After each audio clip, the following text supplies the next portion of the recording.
এক রাতের ভূমিকম্পে মুহূর্তেই মাটির সঙ্গে মিশে যায় শত শত গ্রাম, প্রাণ যায় হাজারো মানুষের।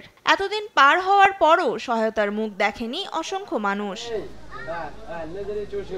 আফগানিস্তানের পূর্বাঞ্চলের কুনার প্রদেশে ভয়াবহ ভূমিকম্পে ধ্বংসস্তূপে এখনো আটকা অনেক মানুষ। ক্ষতিগ্রস্ত অন্তত ৩৬২টি গ্রামে এখনো ত্রাণ পৌঁছানো সম্ভব হয়নি বলে জানিয়েছে জাতিসংঘ। আগস্টের শেষে আঘাত হানা এই ভূমিকম্পে ২০০০-এরও বেশি মানুষ মারা গেছে। ধ্বংসস্তূপে পরিণত হয়েছে অসংখ্য গ্রাম।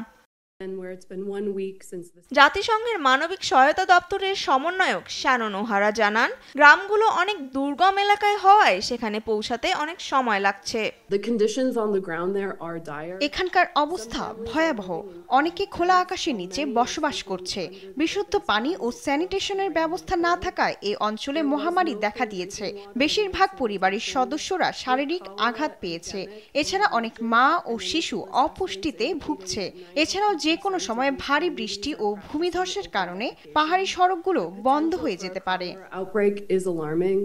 তিনি আরো সতর্ক করেন, এখনই যথাযথ ব্যবস্থা না নিলে সামনের শীতে বাস্তুহারা এসব মানুষের বেঁচে থাকা কঠিন হয়ে পড়বে। জাতিসংঘ জানিয়েছে, এ ভূমিকম্পে প্রায় ৫ লাখ মানুষ ক্ষতিগ্রস্ত হয়েছে, যার মধ্যে ২.৫ লাখ শিশু। এছাড়া ভূমিকম্প পরবর্তী আফটারশকের কারণে পাহাড়ি রাস্তাগুলো ভেঙে গেছে। এতে গাড়ির পাশাপাশি ঘন্টার পর ঘন্টা হেঁটেও যেতে হচ্ছে উদ্ধার কর্মীদের। তনিমা ইসলাম, নিউজ ডেস্ক, দেশ টিভি।